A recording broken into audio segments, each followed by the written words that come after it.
जय हिंद। तो हम लोग पढ़ रहे थे इतिहास में यूरोप में राष्ट्रवाद, उदय और विकास। इस चीज़ों को हम लोगों ने चालू किया था इतिहास में, जिसमें हम लोगों ने यहाँ तक फ्रांस की जो जुलाई की क्रांति हुई थी वहाँ तक हम लोगों ने कंप्लीट कर लिया था। जिस 7 क्लास में आप लोगों का कंप्लीट हुआ है वहाँ तक। देखिए, हम एक एक पॉइंट को, एक एक चीज़ को इसीलिए बताते चलते हैं, भले ही क्लास लंबा चले जाए लेकिन एक भी क्वेश्चन आपका नहीं छूटे, इसीलिए मैं एक एक पॉइंट को बताते चलता हूँ और एक एक चीज़ को समझाते चलता हूँ। ठीक है, तो बात करें तो हम लोगों ने अभी तक जुलाई की जो क्रांति हुई थी फ्रांस में वहाँ तक हम लोगों ने कंप्लीट कर लिया था। लेकिन जुलाई की जो क्रांति हुई थी ना, उसका प्रभाव ना बहुत पड़ा। बात करें तो जिसके मतलब कि फ्रांस में वो क्रांति हुई थी, लेकिन जैसे जैसे जुलाई की क्रांति हुई उसका प्रभाव जो अन्य राष्ट्र थे ना उस पर भी बहुत पड़ा। क्योंकि इसके बारे में आज डिटेल में बात करेंगे कौन कौन से राष्ट्रों के ऊपर जुलाई की जो क्रांति थी उसका प्रभाव पड़ा। देखिए, पहला जो है तो जुलाई की क्रांति का प्रभाव जो पहला पड़ा, यानी कि फ्रांस में जो जुलाई की क्रांति हुई थी उसका प्रभाव अन्य राष्ट्रों पर भी पड़ा।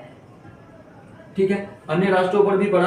अब क्योंकि मेटरनिक ने एक बार एक शब्द बोला था कि अगर फ्रांस सीखता है तो बाकी यूरोप में सर्दी और जुकाम हो जाती। इस लाइन को याद रखिए कि जब फ्रांस की क्रांति हुई, जब उसका फ्रांस की जो जुलाई की क्रांति थी उसका प्रभाव अन्य राष्ट्रों पर भी पड़ा। तो मेटरनिक ने ये बात बहुत पहले ही कह चुका था।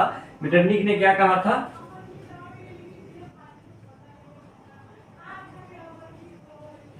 मेटरनिक ने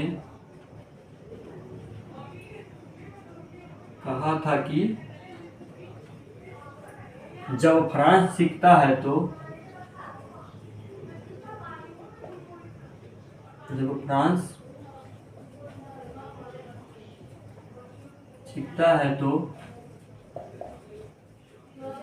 अन्य यूरोप में सर्दी और जुकाम हो जाती है।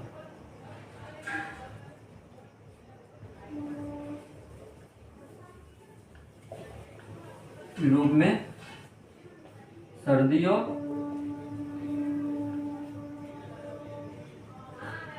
जुकाम हो जाती है। ठीक है, किसने कहा था? मेटरनिक ने कहा था। सर्दी और जुकाम ये बहुत पहले कह चुका था। फ्रांस की क्रांति से पहले ही ये बात कहा था मेटरनिक ने कि अगर फ्रांस अगर सीखता है तो अन्य यूरोपीय राष्ट्रों में सर्दी और जुकाम हो जाती है। ठीक है, यही बात आपको मेटरनिक को, इसी युक्ति को ने, यही जो ये बात थी वो 1830 की क्रांति ने प्रमाणित कर दिया। क्या कर दिया? 1800। यही बात मेटरनिक की, यही युक्ति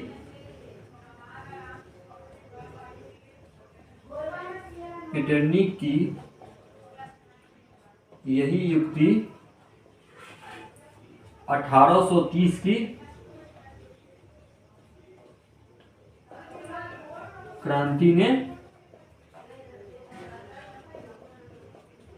प्रमाणित कर दिया। ठीक है, क्या कर दिया? 1830 के क्रांति ने प्रमाणित कर दिया। जब इसके आगे की बात करें तो इसके आगे तो इटली और जर्मनी का के एकीकरण का प्रयास तेजी से कर दिया गया। यानी कि देखिए क्या हुआ ना कि अगर इसका प्रभाव अन्य राष्ट्रों पर भी पड़ा, जब अन्य राष्ट्रों पर जुलाई की क्रांति का प्रभाव पड़ा तो सब अपने अपने विरोध करने लगे। इसको डिटेल में पढ़ेंगे, लेकिन इसमें जब ये बात कम हो गई, जब ये प्रभाव पड़ने लगा और विरोध होने का समय आ गया तो इटली और जर्मनी के एकीकरण के लिए प्रयास तेज कर दिया गया। क्या कर दिया गया? इस पॉइंट को याद रखिएगा कि इटली और जर्मनी के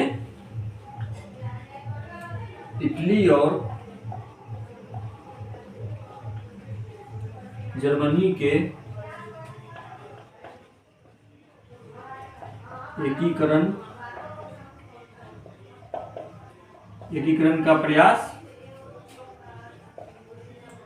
तेज कर दिए गए।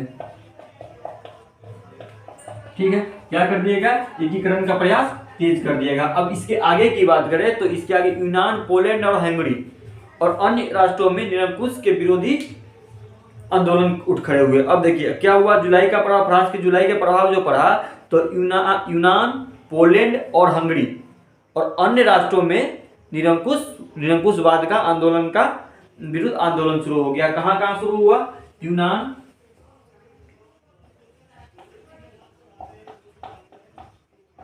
पोलैंड और हंगरी में निरंकुशवाद का आंदोलन शुरू हो गया। क्या हो गया? आंदोलन शुरू हो गया। कहाँ कहाँ शुरू हुआ? यूनान, पोलैंड और हंगरी में निरंकुशवाद का आंदोलन क्या हो गया? शुरू हो गया। ठीक है, उसके बाद क्या हुआ? फ्रांस में भी 1830 की क्रांति ने 1848 की क्रांति का रास्ता तय कर दिया। 1830 से 1848 तक क्रांति चली थी फ्रांस की। जो जब ये जुलाई की क्रांति हुई, जुलाई की क्रांति होने के बाद जब अन्य राष्ट्रों पर भी जुलाई की क्रांति का प्रभाव पड़ा, तो इसने क्या किया कि फ्रांस में भी 1830 की क्रांति को 1848 की क्रांति का पृष्ठभूमि एक तैयार कर दिया। क्या कर दिया गया? फ्रांस की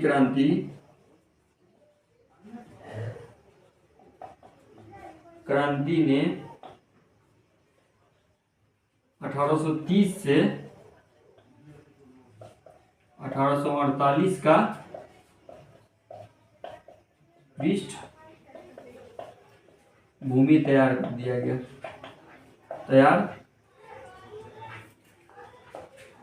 कर दिया।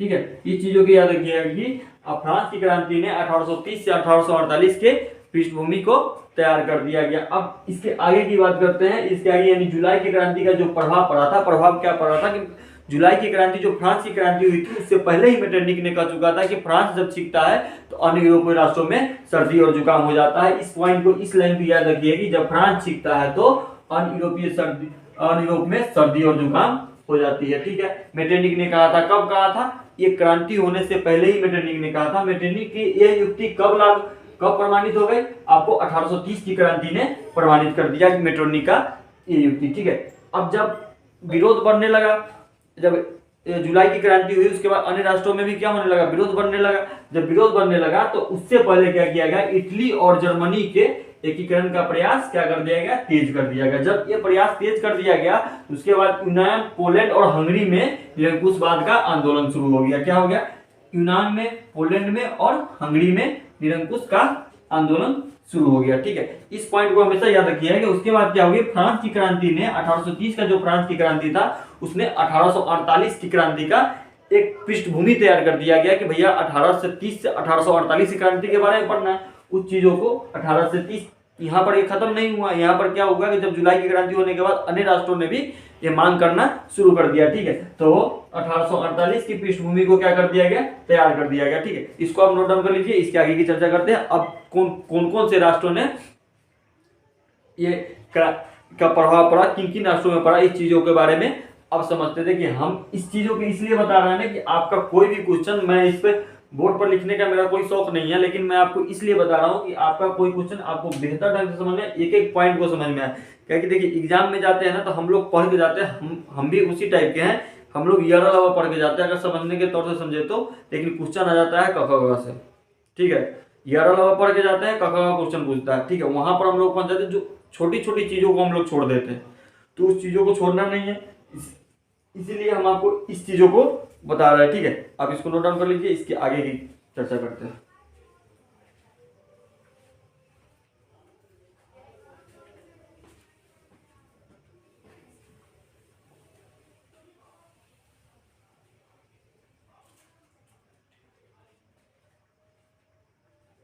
ठीक है, तो चलिए इसके आगे की चर्चा करते हैं।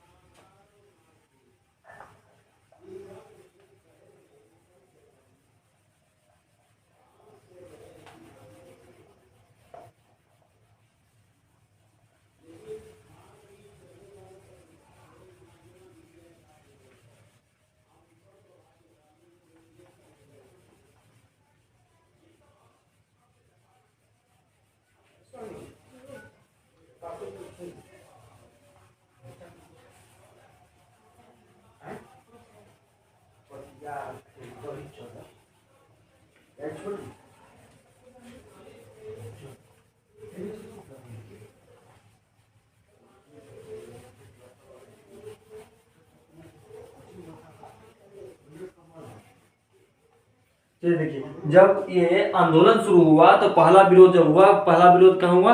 स्पेन में हुआ। कहाँ हुआ? स्पेन में हुआ। ठीक है, पहला जो विरोध हुआ कहाँ हुआ भैया? रेड से लिखते हैं, रुकिए। पहला जो विद्रोह हुआ कहाँ हुआ? स्पेन में हुआ। ठीक है, ठीक है, पहला जो विद्रोह हुआ वो कहाँ हुआ, स्पेन में हुआ। अब स्पेन की बात करें तो स्पेन के नेपोलियन के पतन के बाद, जब स्पेन में नेपोलियन के पतन के बाद स्पेन में फर्डिनेंड को राजगद्दी सौंपी गई। फर्डिनेंड वहां का स्पेन का था, उसे क्या किया गया, राजगद्दी सौंपी गई। इस चीज को याद करिएगा, याद रखिएगा कि नेपोलियन के पतन के बाद, नेपोलियन के पतन के बाद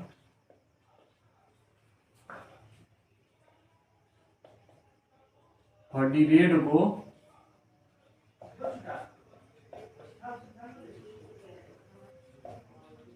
राजगद्दी सौंपी गई। किसको गद्दी सौंपी गई, फर्डिनेंड को राजगद्दी आपकी क्या हुआ, सौंपी गई। फर्डिनेंड होगा, फर्डिनेंड को राजगद्दी सौंपी गई। अब देखिए फर्डिनेंड कौन था, नहीं ये किस टाइप के इंसान था, ये घोर प्रतिक्रियावादी था। ये क्या था, फर्डिनेंड कौन था, ये घोर प्रतिक्रियावादी था। यह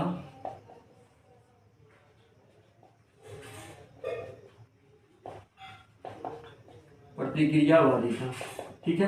क्या था, ये घोर प्रतिक्रियावादी था। कौन था, फर्डिनेंड घोर प्रतिक्रियावादी था। ये जनता, ये इंसान जो था ना कि एक जनता, और जनता उसका स्वेच्छाचारी शासन से उब चुका था, जनता से, और वो स्वेच्छाचारी जो उसका शासन था उससे क्या हो चुका था, वो उब चुका था। बात करें तो जो फ्रांस की क्रांति के बाद, जुलाई की क्रांति के बाद जो प्रभाव पड़ा स्पेन में, इस तरह से पड़ा था कि वो जनता और स्वेच्छाचारी शासन से उब चुका था। क्या हो चुका था,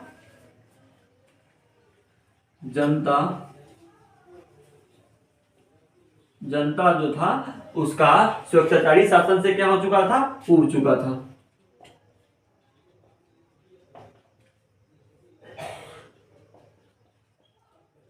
शासन से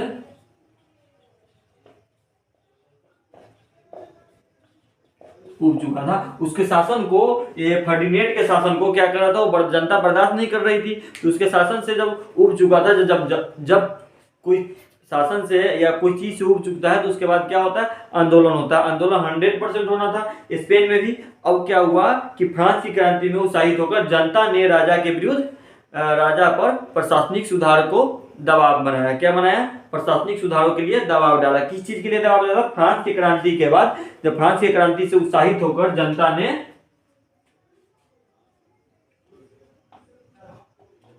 फ्रांस के क्रांति से उत्साहित होकर जनता ने राजा को प्रशासनिक सुधार का दबाव डाला। जनता ने राजा पर प्रशासनिक सुधार का क्या डाला, दबाव डाला। ठीक है, जब जनता ने प्रशासनिक सुधारों का दबाव डाला तो उसके बाद क्या हुआ कि बाध्य होकर उसे संवैधानिक सुधार लागू करने पड़े। यानी कि जब दबाव डालने के बाद तो उसको ज्यादा वो दबाव बर्दाश्त नहीं कर पाया, तो क्या हो गया, बाध्य होकर उसे संवैधानिक सुधार लागू करने पड़े। कौन से संविधान सुधार लागू करने पड़े, बाध्य होकर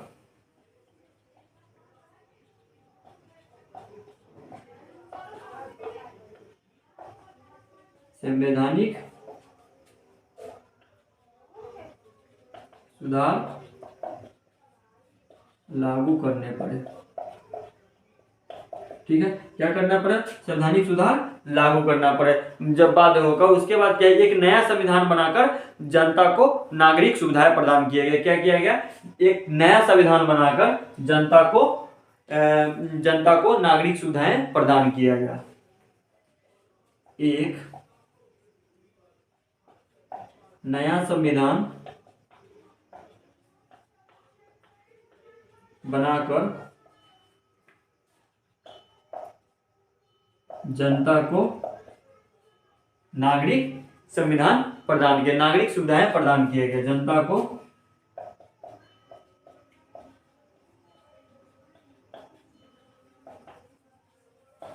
नागरिक सुविधाएं प्रदान किए गए। ठीक है, क्या किया गया, एक नया संविधान प्रदान किया गया। जब जुलाई की क्रांति का जो प्रभाव पड़ा, उसके बाद पहला प्रभाव पड़ा स्पेन में। स्पेन में जब प्रभाव पड़ा तो नेपोलियन को पतन के बाद, यानी नेपोलियन के जब हारने के बाद वहां का राजा कौन बना, फेर्डिनेंड ने बना। कौन बना, फर्डिनेंड ने वहां का राजा। वो किस टाइप का इंसान था, फर्डिनेंड जो था वो किस टाइप घोर प्रतिक्रियावादी था, और जनता उसके जो स्वेच्छाचारी, स्वेच्छा मतलब क्या, अपना स्वार्थ, ठीक है, उसके अपने स्वार्थ के शासन से क्या हो चुका, उग चुका था। जब जनता किसी चीज से उग जाती है तो बहुत सारे सरकार भी गिर जाते हैं, ठीक है। इस बात को आपको बेहतर पता होगा कि, लेकिन अभी की जनता थोड़ी बहुत कमी है उनमें, सही का चयन नहीं कर पाते। उसको छोड़िए, आगे टॉपिक पे आता है कि जनता ने उसके स्वेच्छाचारी शासन से उड़ चुका था, ठीक है। जैसे फ्रांस की क्रांति से उत्साहित होकर जनता ने राजा पर एक प्रशासनिक सुधार का दबाव डाला, ठीक है। क्या डाला, उस पर इतना प्रेशर बनाया कि एक प्रशासनिक सुधार का दबाव डाला, और उसी प्रेशर को, यानी कि उसी दबाव को बर्दाश्त न करके बाध्य होकर एक संवैधानिक सुधार लागू करने पड़े। संवैधानिक सुधार लागू किया, उसके बाद एक नया संविधान बनाकर जनता को नागरिक सुविधाएं प्रदान किए गए। जो जो सुविधाएं जनता को नहीं मिल रही थी वो उसके नागरिक को प्रदान किए गए, ठीक है। ये था स्पेन की बात। इसके आगे आता है आपका पुर्तगाल, ठीक है। इसको आप नोट डाउन कर लीजिए, पुर्तगाल पे चलते हैं।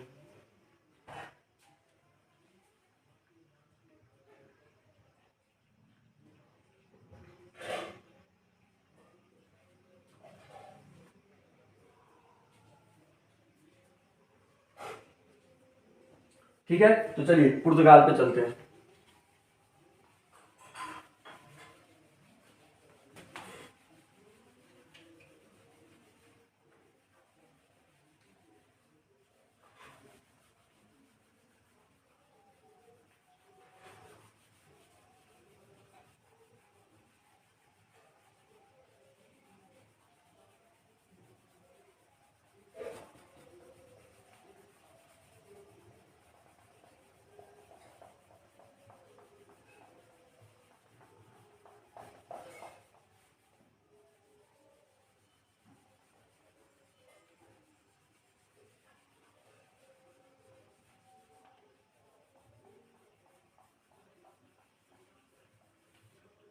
चलिए दूसरा आता है मेरा पुर्तगाल।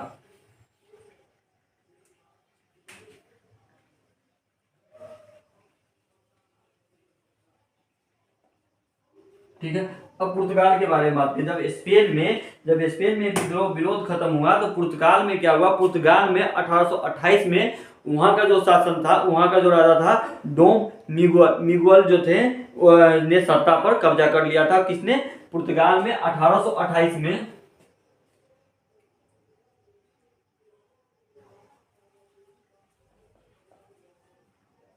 पुर्तगाल में 1828 में डोम, क्या था नाम, 1828 में डोम मिगुएल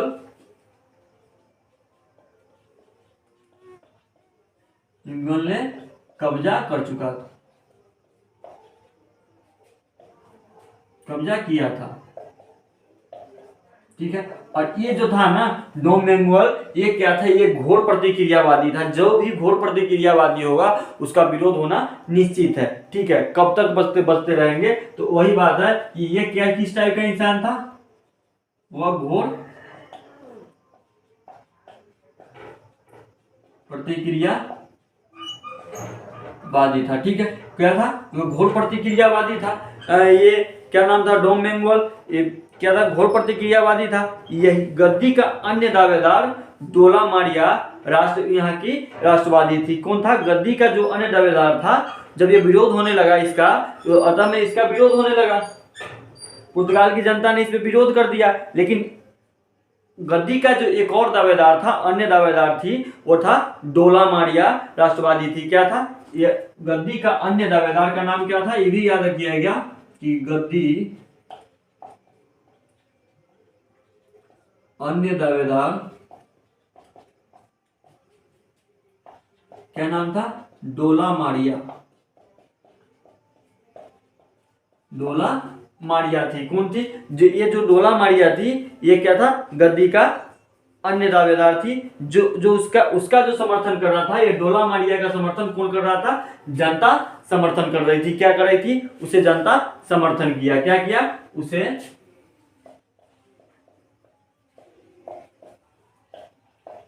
जनता समर्थन किया। ठीक है, डोला मारिया को, ये अच्छा इंसान थी, ये गलत इंसान था, ये घोर प्रतिक्रियावादी था, लेकिन ये जनता के हित में काम कर रही थी, तो ये जनता ने इसे क्या किया, डोला मारिया का समर्थन करना शुरू कर दिया। ठीक है, और उसके क्या होगा, आंतरिक संघर्ष के बाद डोला मारिया सत्ता पर अधिकार बना ली। क्या अधिकार में सफल रही। आंतरिक संघर्ष के बाद डोला मारिया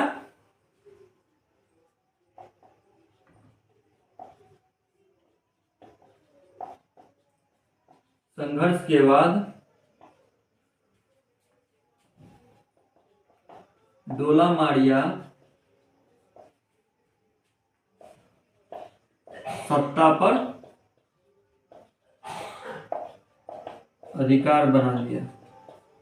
क्या किया, बहुत से लाख प्रयास करने के बाद डोला मारिया ने इसके सत्ता पे यानी पुर्तगाल के सत्ता पे अधिकार बना लिया। उसने पुर्तगाल में संवैधानिक शासन का आरंभ किया। पहला जब जैसे ही उन्हें सत्ता पर अधिकार बनाया, उसने पहला काम किया, उसने पुर्तगाल में संवैधानिक शासन आरंभ किया। क्या किया,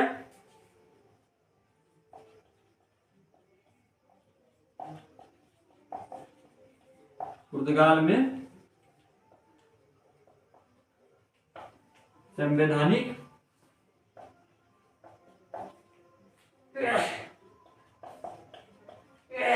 शासन आरंभ किया।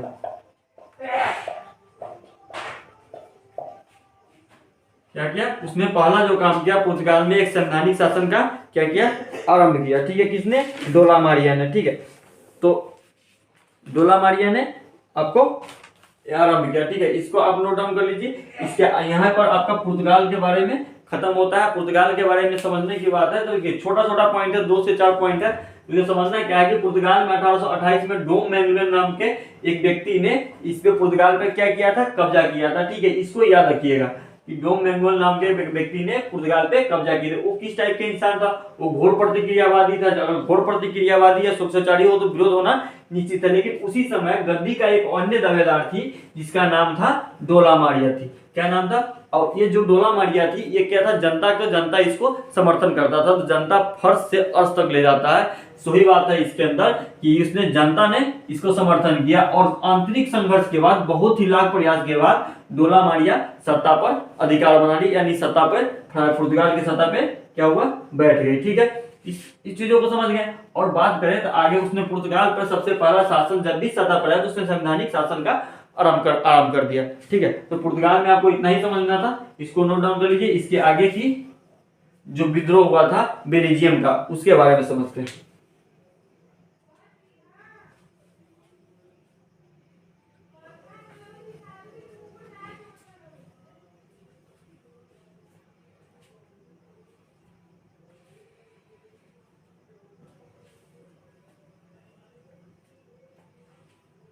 ठीक है, तो चलिए आगे समझते हैं बेल्जियम के बारे में।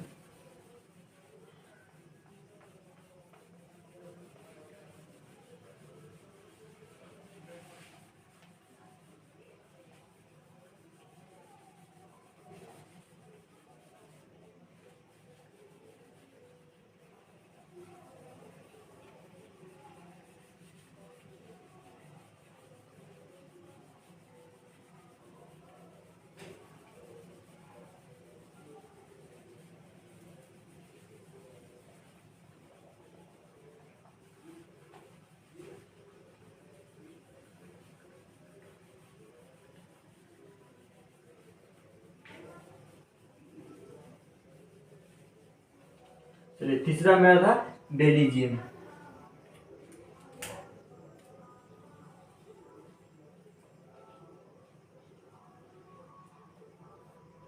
क्या था मेरा, बेल्जियम के बारे में समझते हैं। देखिए बेल्जियम में क्या हुआ था ना कि ये 1815 ईस्वी में ही, 1815 में ही बेल्जियम को हॉलैंड के साथ मिला दिया गया था। क्या किया गया था, इस पॉइंट को याद रखिएगा कि 1815 में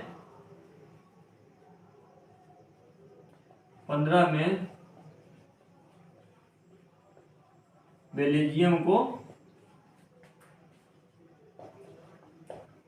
हॉलैंड के साथ मिला दिया गया था।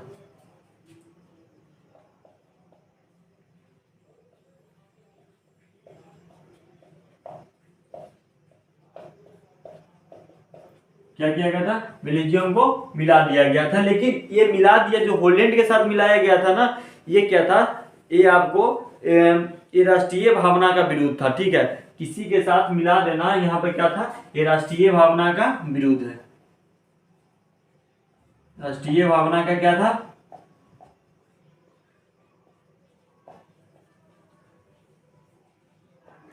विरोध था। ठीक है, इस चीजों को समझ गए। 1815 में बेल्जियम को हॉलैंड के साथ मिलाया गया था, जो राष्ट्रीय भावना के क्या था, एकदम विरुद्ध था। ठीक है, हॉलैंड बेल्जियम के साथ पराजित राष्ट्रों जैसा व्यवहार करता था। जो हॉलैंड था ना, वो क्या करता था, बेल्जियम के साथ एक पराजित मतलब हारे हुए राष्ट्रों के जैसा व्यवहार करता था। यानी कि बेल्जियम जो था क्या था, बहुत ही कमजोर था। यानी कि हॉलैंड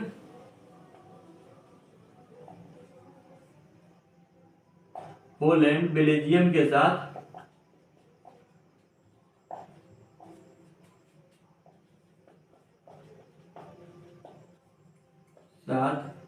पराजित राष्ट्रों जैसा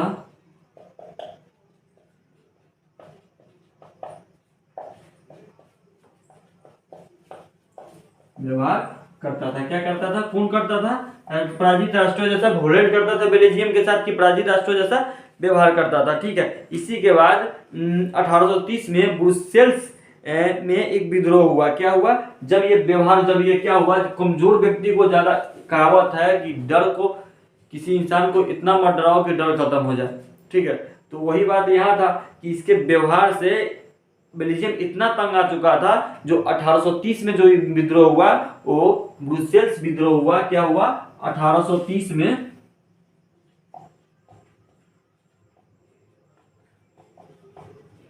ब्रुसेल्स विद्रोह हुआ। ठीक है, इसको याद रखिएगा, कौन सा विद्रोह हुआ, ब्रुसेल्स विद्रोह 1830 ईस्वी में। 1830 में क्या हुआ, ब्रुसेल्स विद्रोह हुआ। ठीक है, इसके परिणाम स्वरूप Belgium united of the kingdom of the Netherland से अलग हो गया। क्या हुआ, जब ये विद्रोह शुरू हुआ तो इसके परिणाम जो हुआ, इसका परिणाम जो हुआ, Belgium united kingdom of the, इसका परिणाम स्वरूप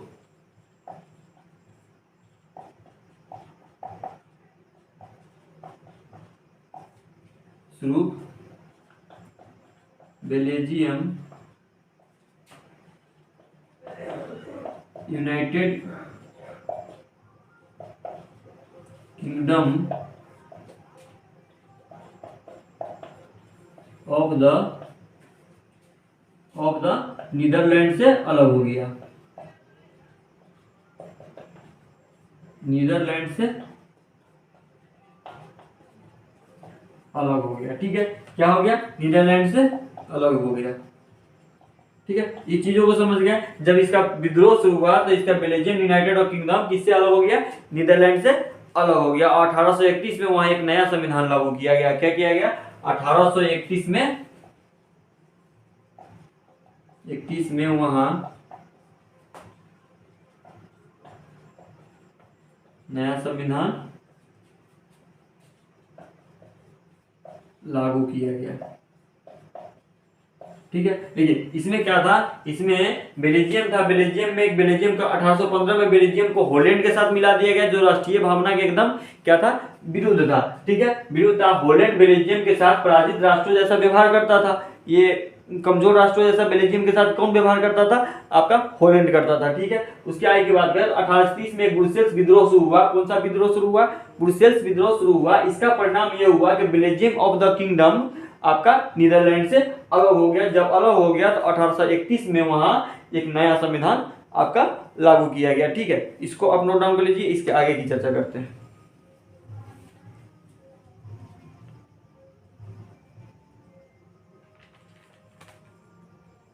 इसके आगे स्विट्जरलैंड की चर्चा करते हैं कि स्विट्जरलैंड में क्या विद्रोह हुआ था।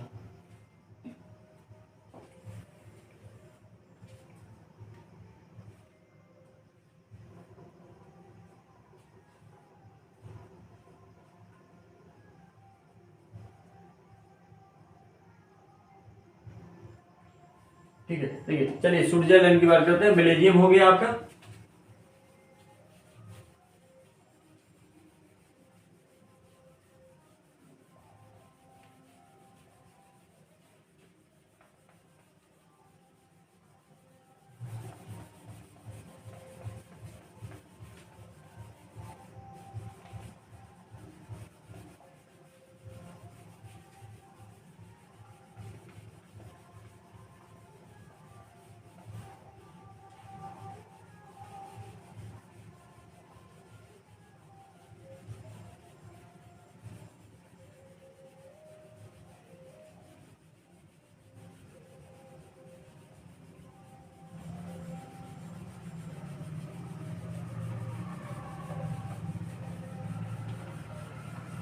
चलिए देखिए क्या था, अगला है मेरा क्या, स्विट्जरलैंड।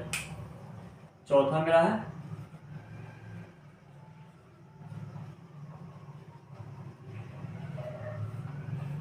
चौथा क्या है मेरा, स्विट्जरलैंड। ठीक है, और देखिए स्विट्जरलैंड के बारे में कहें तो स्विट्जरलैंड जो था, ये स्विट्जरलैंड था विभिन्न कैटनों में विभक्त, यानी कि छोटे छोटे में विभक्त था स्विट्जरलैंड। ये पहला पॉइंट इसका आता है कि स्विट्जरलैंड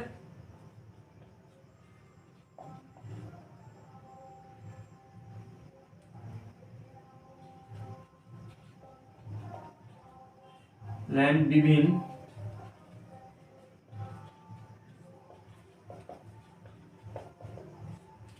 कैटनों में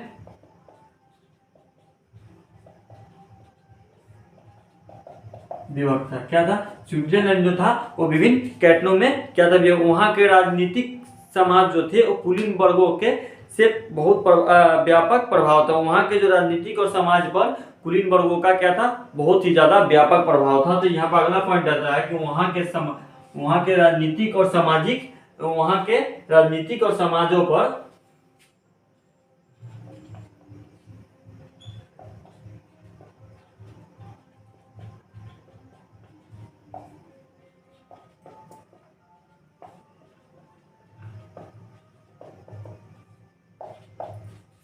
पर कुलीन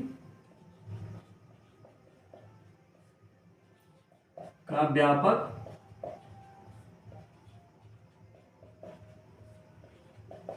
प्रभाव था। क्या था, वहां के कुलीनों किसका प्रभाव था, कुलीन वर्ग के व्यापक प्रभाव था। ठीक है, राष्ट्रवादी भावना से प्रेरित होकर, यहाँ के जो राष्ट्रवादी भावना था उससे प्रेरित होकर जनता ने संवैधानिक सुधार की मांग की। क्या किया, राष्ट्रवादी भावना से प्रेरित होकर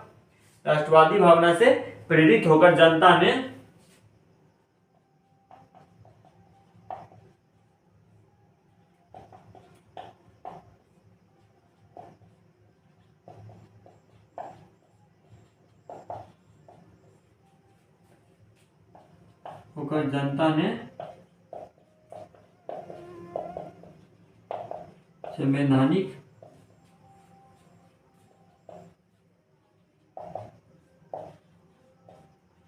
सुधार की मांग की। ठीक है, जब ये मांग की ना तो वहां के राजा थे आंदोलन के डर से इनके मांगों को स्वीकार कर लिया। ये अच्छा था, जो स्विट्जरलैंड के जो थे वो बहुत अच्छे थे, वो समझ गए थे कि अगर इसकी मांगों को पूरी नहीं करेंगे आंदोलन होगा, विरोध जब होगा तो बहुत सारे नुकसान भी होंगे, क्योंकि जो भी चीज का आंदोलन या विरोध होता है तो नुकसान भी होता है। ठीक है, तो उन्होंने क्या किया कि आंदोलन के डर से यहाँ पर उनके मांगों को स्वीकार कर लिया। क्या कर लिया,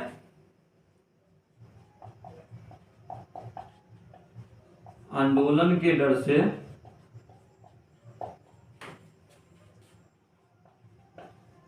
उनके मांगों को स्वीकार कर लिया।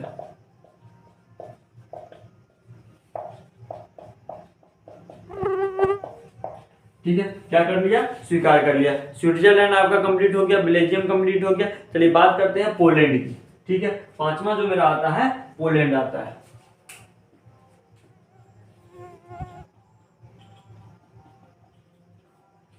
पोलैंड की चर्चा करते हैं। अच्छा, पोलैंड की बात करें तो पोलैंड में भी क्या हुआ था, 1830 में पोलैंड में कौन सा शासन था, रूसी शासन था। रूसी शासन के विरुद्ध असंतोष भड़क उठा, यानी कि आंदोलन शुरू हो गया। कब, 1830 में पोलैंड ने रूसी शासन के विरुद्ध, किसके विरुद्ध, 1830 में पोलैंड ने रूसी शासन के विरुद्ध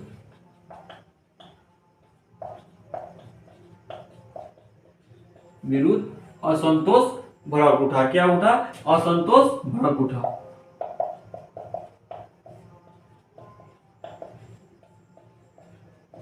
ठीक है, क्या हुआ, असंतोष भड़क उठा। कब, 1830 में। जब ये भड़क उठा तो जार के विरुद्ध उदारवादियों ने विरोध कर दिया। जब ये असंतोष बातें भड़क उठी तो उसने क्या किया, उसके आगे जो हुआ, जार के विरुद्ध उदारवादियों ने विद्रोह शुरू कर दिया। क्या कर दिया, किसके विरुद्ध, जार के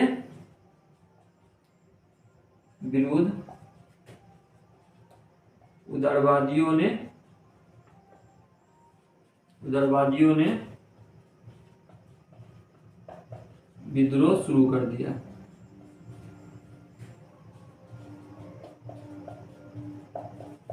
ठीक है, विद्रोह शुरू कर दिया। ठीक है, अब इसके आगे की बात करें, जब ये विद्रोह शुरू हुआ तो वहां पे जो मांग हुई प्रशासनिक सुधार की मांग कर गया। प्रशासनिक सुधार की मांग कर रहा था। क्या कर रहा था? वहां का जो मांग था, क्या था वहां का मांग?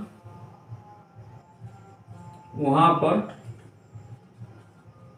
प्रशासनिक सुधार का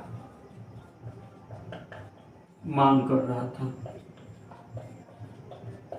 क्या कर रहा था? प्रशासनिक सुधार का आपको मांग कर रहा था। यहाँ का जो आंदोलन था वो प्रशासनिक सुधारों को मांग कर रहा था। तो उसने जार ने सेना के सहायता से विद्रोह को तो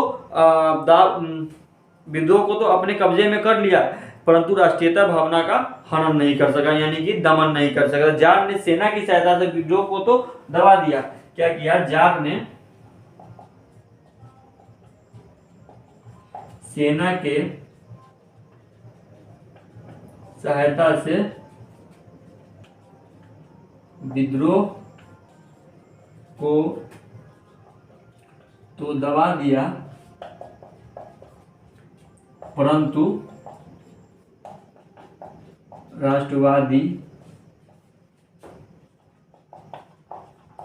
राष्ट्रवादी भावना का दमन नहीं कर सका। क्या नहीं कर सका?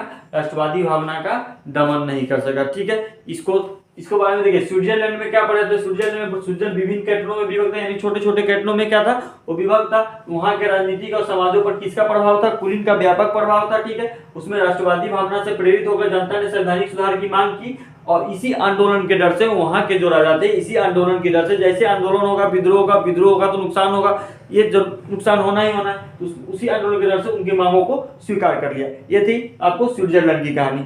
अब आते हैं पोलैंड की कहानी पे। पोलैंड की कहानी थी कि 1830 में पोलैंड में रूसी शासन के विरुद्ध असंतोष आंदोलन भड़क उठने के बाद जार के विरुद्ध उदारवादियों ने विद्रोह शुरू कर दिया।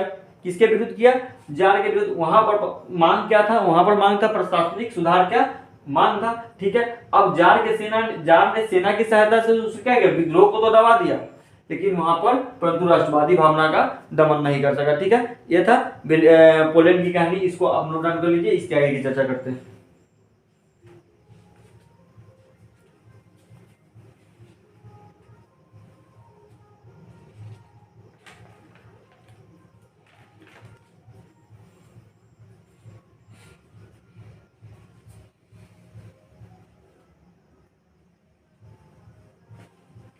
ठीक है, आपको इसमें दो और बच गए हैं। एक बचा है जर्मनी और इटली का, जो वहां पर विद्रोह का जो प्रभाव पड़ा जर्मनी और इटली में जुलाई की फ्रांस की क्रांति के बाद, जर्मनी और इटली, और एक इंग्लैंड। ठीक है, ये दो पॉइंट आपके बच गए हैं इसमें कि हाँ किन किन राष्ट्रों में, फ्रांस के राष्ट्रों में जो आपको प्रभाव पड़ा था। तो आज के लिए आपका इतना ही रहेगा। आपका पोलैंड तक की कहानी खत्म हो गई।